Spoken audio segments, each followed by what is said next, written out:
Okay, lipat.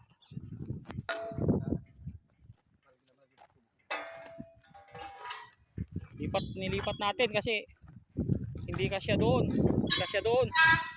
Tama na doon sa unang horizontal. Kailangan doon sa malalim yung dulo.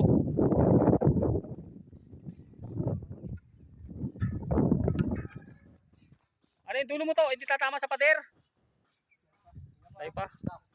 Palumusot tayo sa kabilang pader.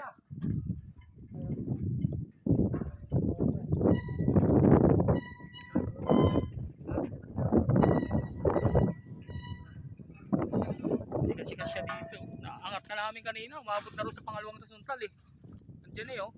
Aso lang doon sabit na doon sa last na horizontal naman yung kabilang dulo dito. Hindi kasya. Kaya diyan namin ilalaglag yung dulo.